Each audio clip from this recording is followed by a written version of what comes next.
Shalom saudara-saudara, salam 5 roti, 2 ikan, buka hati diberkati Tuhan. Tema renungan kita pada hari ini adalah mendidik dan menerima didikan. Dari 1 Samuel 3 ayat 12-14. Sebelum kita merenungkan firman Tuhan, mari kita berdoa. Tuhan, Allah Bapa kami yang baik, kami akan kembali merenungkan firman-Mu. Kiranya Tuhan tolong kami untuk bisa memahami firman-Mu, mengimaninya, dan melakukannya dalam kehidupan kami sehari-hari. Kiranya firman-Mu Tuhan menguatkan dan menyegarkan iman kami hari ini. Di dalam nama Yesus kami berdoa, amin. Pada waktu itu, aku akan menepati kepada Eli segala yang telah kufirmankan tentang keluarganya, dari mula sampai akhir. Sebab telah kuberitahukan kepadanya bahwa aku akan menghukum keluarganya untuk selamanya karena dosa yang telah diketahuinya, yakni bahwa anak-anaknya telah menghujat Allah, tetapi ia tidak memarahi mereka.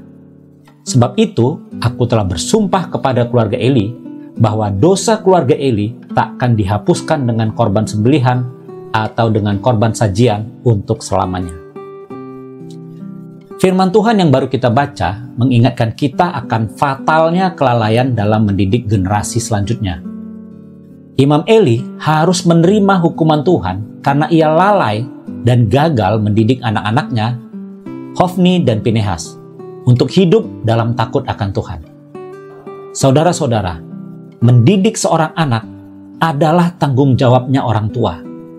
Mereka adalah penanggung jawab utama di dalam mendidik anak, bukan sekolah ataupun gereja, apalagi lingkungan. Orang tua harus mendidik anak-anak mereka agar mereka bertumbuh dalam kebenaran dan takut akan Tuhan. Didiklah anakmu dan ia akan memberi ketentraman kepadamu dan akan membuat hatimu bersukacita. Ayat ini menekankan pentingnya mendidik anak sebagai tanggung jawab utama dari orang tua. Dalam konteks ini, kata mendidik bukan terbatas pada aspek pengetahuan akademis, tetapi lebih fokus kepada iman dan karakter anak agar mereka bertumbuh di dalam takut akan Tuhan. Karena itu, mendidik bukan sekedar mentransfer pengetahuan atau teori-teori kekristenan, atau sekedar menyuruh anak untuk membaca dan menghafal ayat Alkitab, atau menyuruh mereka untuk rajin pergi ke gereja.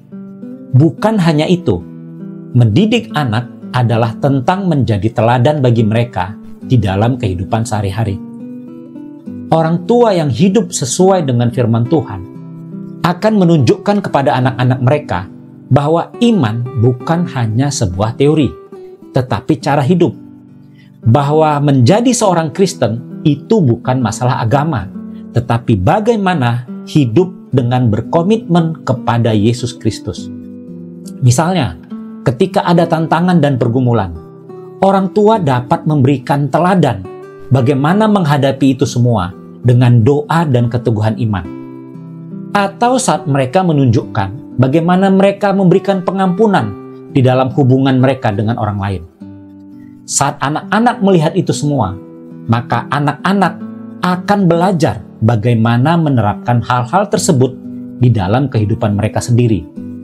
Keteladanan orang tua jauh lebih kuat daripada sekedar nasihat atau bahkan khotbah sekalipun. Cara hidup orang tua yang konsisten pada firman Tuhan itu akan sangat menolong anak untuk menerima didikan dan melakukannya dalam kehidupan mereka juga. Tapi di sisi lain, Allah juga mengingatkan bahwa anak-anak memiliki tanggung jawab untuk menerima didikan yang diberikan oleh orang tua mereka. Ini bukan hanya tentang mendengar, tetapi merespon dengan hati terbuka dan penuh rasa hormat. Meskipun orang tua mereka juga penuh dengan kekurangan, itu bukan alasan untuk menolak didikan mereka. Orang tua memang manusia yang berdosa dan bisa salah, tapi itu tidak berarti orang tua tidak sah sebagai pendidik bagi anak-anak.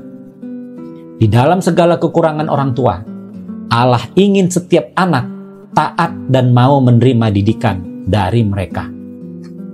Hai anak-anak, taatilah orang tuamu di dalam Tuhan, karena haruslah demikian. Saudara-saudara, Imam Eli lalai dan gagal dalam mendidik anak-anaknya. Akibatnya, Allah menghukum Imam Eli beserta anak-anaknya juga. Kiranya hal ini tidak terjadi di dalam keluarga kita. Kiranya Allah memampukan setiap orang tua untuk mendidik anak-anak mereka di dalam takut akan Tuhan.